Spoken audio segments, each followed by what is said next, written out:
Kothamangalam MA. കോളേജിലെ വിദ്യാർത്ഥി പ്രക്ഷോഭത്തിന് ഉജ്ജ്വല വിജയം. വിദ്യാർത്ഥികളുടെ ആവശ്യങ്ങൾ മാനേജ്മെന്റ് അംഗീകരിച്ചു. ജീവനൊടുക്കിയ അരുണാചൽ സ്വദേശി മിച്ചി മാർപ്പുവിന്റെ മരണത്തിൽ ആഭ്യന്തര അന്വേഷണം നടത്തും. പ്രിൻസിപ്പൽ അന്വേഷണത്തിൽ ഇടപെടില്ലെന്നും വിദ്യാർത്ഥികൾക്ക് ഉറപ്പ് നൽകി. രേഖാമൂലം നൽകിയ ഉറപ്പ് ലംഘിച്ചാൽ ശക്തമായ പ്രക്ഷോഭം ആരംഭിക്കുമെന്ന് വിദ്യാർത്ഥി സംഘടനാ നേതാവ് പറഞ്ഞു.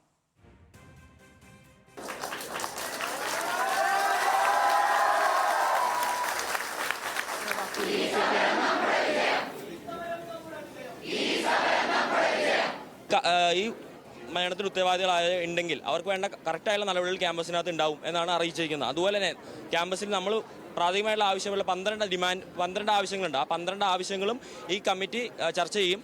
അതിനുവേണ്ട ചർച്ച ചെയ്യും എന്നാണ് പറഞ്ഞിരിക്കുന്നത്. അതുപോലെ തന്നെ പ്രിൻസിപ്പൾ ഈ ചർച്ച അല്ലെങ്കിൽ ഈ കമ്മിറ്റിയിൽ അല്ലെങ്കിൽ ഈ വിഷയത്തിൽ ഒരു രീതിയിലുള്ള ഇൻ്റർഫറൻസും പ്രിൻസിപ്പളുടെ ഭാഗത്ത് നിന്ന് ഉണ്ടാവില്ല എന്ന് ഉറപ്പ് നൽകിയിട്ടുണ്ട്.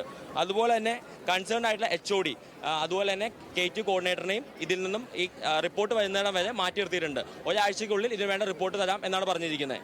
അതുകൂടാതെ തന്നെ ഈ പ്രൊട്ടസ്റ്റിൽ പങ്കെടുത്ത ഒരു വിദ്യാർത്ഥികളെതിരെയും ഡിസിപ്ലിനറി ആക്ഷൻസ് ഉണ്ടാവില്ല എന്ന് ഉറപ്പ് നൽകിയിട്ടുണ്ട്. സൈഫുനിസ അലിയാറുണ്ട് വിവരങ്ങളുമായി. സൈഫുനിസ, തീർച്ചയായും വിദ്യാർത്ഥികൾ നേടിയെടുത്ത വിജയം തന്നെയാണത്. ആ കാര്യത്തിൽ ഒരു സംശയവുമില്ല. എന്തായാലും അവർ ഉന്നയിച്ച കാര്യങ്ങളെല്ലാം അംഗീകരിച്ചിരിക്കുകയാണ് ഇപ്പോൾ മാനേജ്മെന്റ്.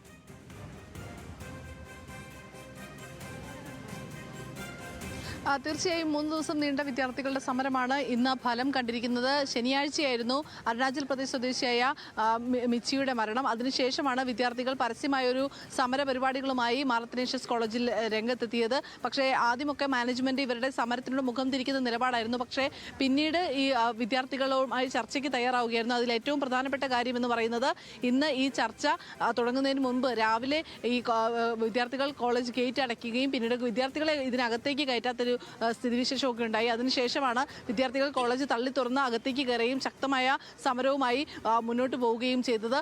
പ്രിൻസിപ്പലിന്റെ മുറി ഘരാവ് ചെയ്യുകയൊക്കെ ചെയ്തു. അതിനുശേഷമാണ് മാനേജ്മെന്റ് ചർച്ചയ്ക്ക് തയ്യാറായത്. പ്രധാനമായും ഈ കോളേജിലെ 20 വിദ്യാർത്ഥികളുമായും SFIയുടെയും KSUവിന്റെയും വിദ്യാർത്ഥി പ്രതിനിധികൾ, പ്രത്യേകമായും സംസ്ഥാന പ്രസിഡന്റുമായ ശിവപ്രസാദും അലൂഷ്യ സേവ്യറും, ഇവർ രണ്ടുപേരും കൂടി ചർച്ചയ്ക്ക് പങ്കെടുത്താണ് ഏകദേശം 2 മണിക്കൂറോളം ഈ ചർച്ച നീണ്ടുനിന്നത്. പ്രധാനമായും 12 ആവശ്യങ്ങളാണ് ഇവർ ഉന്നയിച്ചിരുന്നത്. അതിൽ ഒന്ന്, ഈ വിഷയത്തിൽ ഒരു ആഭ്യന്തര അന്വേഷണം നടത്തണം എന്നുള്ളതായിരുന്നു. ഒപ്പം തന്നെ ഈ മിച്ചിയുടെ മരണത്തിൽ കുറ്റക്കാരായ ആളുകളെ മാറ്റി നിർത്തിക്കൊണ്ട് അന്വേഷണം നടത്തണം. ഒപ്പം തന്നെ ഈ വിദ്യാർത്ഥികൾക്ക്, ഈ മരിച്ച വിദ്യാർത്ഥിയുടെ കുടുംബത്തിന് നഷ്ടപരിഹാരം നൽകണം. ഈ സമരത്തിൽ പങ്കെടുത്ത വിദ്യാർത്ഥികൾക്കെതിരെ നടപടിയെടുക്കരുത്, അച്ചടക്ക നടപടി പാടില്ല തുടങ്ങി ഏകദേശം 12 ആവശ്യങ്ങളാണ് ഇവർ ഉന്നയിച്ചിരുന്നത്. ഈ 12 ആവശ്യങ്ങളാണ് ഒരു മാസത്തിനകം ഒരാഴ്ചയ്ക്കകം ഈ അന്വേഷണം നടത്തി റിപ്പോർട്ട് സമർപ്പിക്കാം എന്നുള്ളതാണ് ഇവർ അറിയിച്ചിരിക്കുന്നത്. ഈ 12 ആവശ്യങ്ങളിലും റിപ്പോർട്ട് സമർപ്പിക്കുമ്പോൾ ഈ സമർപ്പിക്കുന്ന റിപ്പോർട്ട് വിദ്യാർത്ഥികൾക്ക് അനുകൂലമല്ല, അല്ലെങ്കിൽ ശക്തമായ സമരപരിപാടികളുമായി വീണ്ടും മുന്നോട്ട് പോകുമെന്നാണ് SFIയും KSUവും വ്യക്തമാക്കുന്നത്.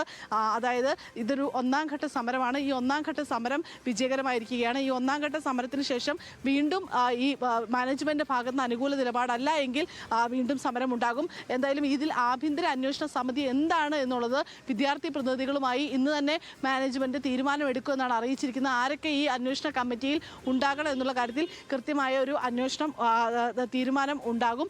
ആ തീരുമാനം അനുസരിച്ച് തന്നെ ആയിരിക്കും മുന്നോട്ട് പോവുക. പക്ഷേ ആ തീരുമാനം വിദ്യാർത്ഥികൾക്ക് അനുകൂലമല്ല എങ്കിൽ അതിൽ ശക്തമായ സമരപരിപാടികൾ ആലോചിക്കും. എന്തായാലും ശനിയാഴ്ചയാണ് ഈ മിച്ചിയുടെ മരണമുണ്ടായത്. മിച്ചി മാർപ്പുവിൻ്റെ കുടുംബവുമായി ചർച്ച ചെയ്ത് മിച്ചി മാർപ്പുവിന് കൊടുക്കാനുള്ള നഷ്ടപരിഹാരം, ആ കുടുംബത്തിന് നൽകാനുള്ള നഷ്ടപരിഹാരം എന്താണെന്ന് മാനേജ്മെന്റ് ആലോചിക്കാമെന്നുള്ളതാണ് അറിയിച്ചിരിക്കുന്നത്.